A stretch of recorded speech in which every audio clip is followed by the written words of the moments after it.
people give advice. Maybe one of those advices you've taken for granted. Then remember it again. So, what is the best advice you have heard? In today's video, we will have a book summary that will give you instructions on how to overcome indecision and doubt. And also, we'll talk about those important questions you should ask yourself before making a decision. If you are new to my channel, my name is Pat, and I'm creating content on a book summary. If you like that idea, please don't forget to subscribe my channel and hit that notification bell icon so that you will be notified whenever I come out with a new video. Without any further ado, let's get right into the video.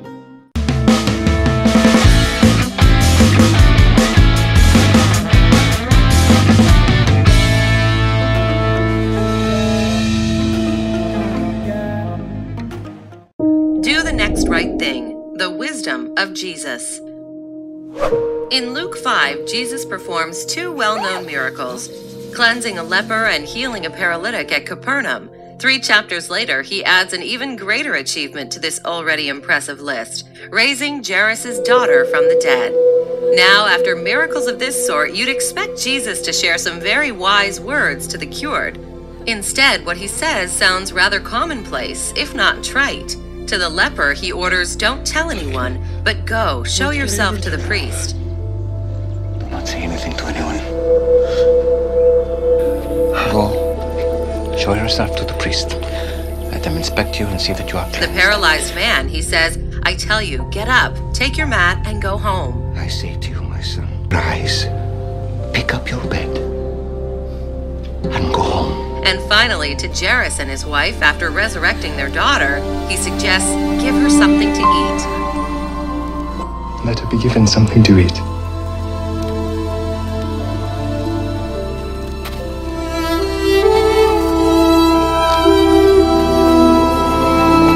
They may sound mundane, but Freeman thinks that there is an enormous amount of wisdom in these 3 very simple pieces of advice, because she says they all boil down to the greatest counsel of them all, the universal remedy, the advice her book is built upon.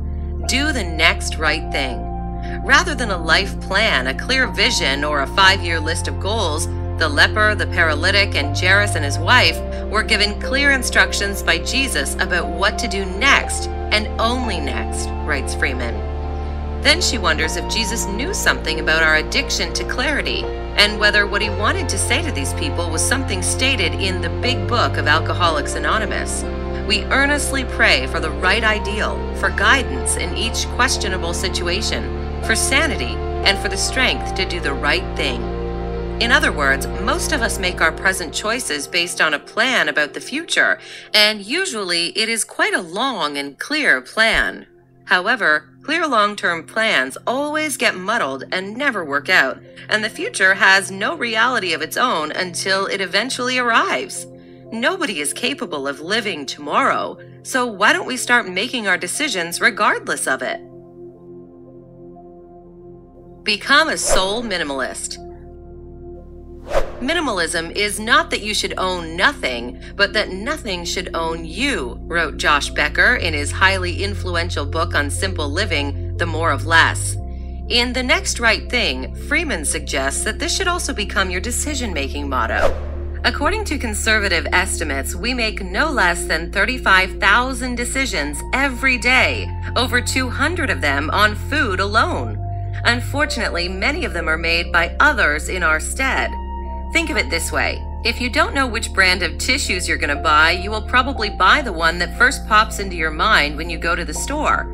The problem is that this choice has little to do with your preferences and knowledge, and a lot with TV commercials and Google ads, not to mention the few manipulative psychological tricks the guys who produce and place tissues employ to influence your choices.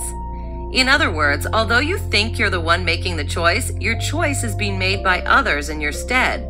Regrettably, the same is true not just in terms of what you buy, but also in terms of what you do, think, and even feel. Your soul, just like your home, is filled with clutter, and that's what's exhausting you. I will sell this house today. And if you want to attain freedom, it's not enough to just declutter. You have to de-own as well. Embracing soul minimalism is not that difficult.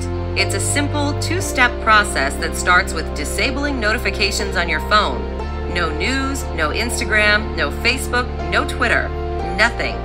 The second step is even more important. It requires you to just listen to this newfound silence. In the words of Freeman, stillness is to the soul what decluttering is to the home.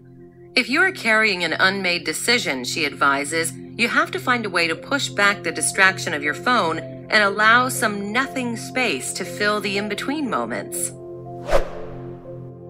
Ask this question before every difficult decision. Unacted desires tend to turn into something ugly, whether frustration, anger, or fear. Repeat the process several times and the result is pretty strange. Your real desires get clouded by these negative remnants of past unacted desires, and instead of embracing them, you start running away from them. That's why, in the silence of your distractionless surroundings, you should always ask yourself one crucial question before making any important decision. Am I being led by love or pushed by fear? Only one of the two answers can justify a choice. Make the most important list. If am I being led by love or pushed by fear is the most important decision-making question you should start asking yourself, then making a life energy list is surely the most important decision-making activity you should start doing for yourself. Simply put, a life energy list is a review of the past quarter of your year, or any other period for that matter, which should help you organize the next one better. It isn't a complicated review at all, but it is very profound and revealing. It consists of asking yourself the following two questions. What gave you energy during the past 3 months, and what left you without it during the same period? You can do this in whatever areas are most relevant for your life at the moment. Freeman usually reflects on these three main areas: personal, family and religion; relational, community, friends and dates; and actionable, business and professional development. So start listing the things you did during the past 3 months in an Excel spreadsheet and organize them in 2 columns, life draining and life giving. You can even grade them by how much energy each of them gave or took out of you. Be utterly honest with yourself, because only when you really know what sparks joy in you and what takes it away, you can attain a slightly less vague idea of what to do and what to avoid during the next 3 months of your life. And then, well, then it's time for another life energy list. A few other pieces of advice. Here's a brief overview of a few more we liked to round our summary off. Stop collecting gurus. Even with the self-help books and the mentors, paradoxically, the plethora of instructions cripples your decision-making capacities. Even if they're good, they prevent you from actually doing something. Look at it this way: if most of your mentors are bad, then you should ignore them. If they're good, then they probably say similar things. So just choose one and follow them. Gather co-listeners. Even better, gather co-listeners rather than gurus. People who listen are a rarity nowadays, so when you find them, be sure to never lose them, and of course to consult with them whenever possible. Don't rush clarity. As we already said, in life, things are often not clear enough. However, rushing clarity is the wrong way to get out of these quandaries. Be patient and contemplate things until they become clearer. In case you are as religious as Freeman, wait for God's signs as well. She calls them arrows for a reason. Nothing points one in the right direction as divine providence. Expect to be surprised. Even if you're not religious, sometimes clarity comes in all sorts of unexpected ways. Some call them signs, others surprises. Either way, they tend to be helpful. They also tend to make life more meaningful, so don't ignore them. Albert Einstein said, there are only 2 ways to live your life. One is as if nothing is a miracle. The other is as if everything is. One of these 2 ways is far more interesting. Final notes. Although the voice of Emily P. Freeman is a beautiful mixture of gentle and mighty, as Kendra Adachi has aptly noted, Most of the recommendations might sound too Christian to the non-Christians and too well-known to the readers of other decision-making books. Even so, The Next Right Thing is, in the words of Crystal Payne, a book you can go back to again and again, for the simple reason that sometimes the most sensible piece of advice is the most commonly accepted one, and Do the Next Right Thing is precisely that kind of advice. Desire often lives next door to grief inside the soul, Freeman remarks in one place. Access the grief, and you wake up the longing as well.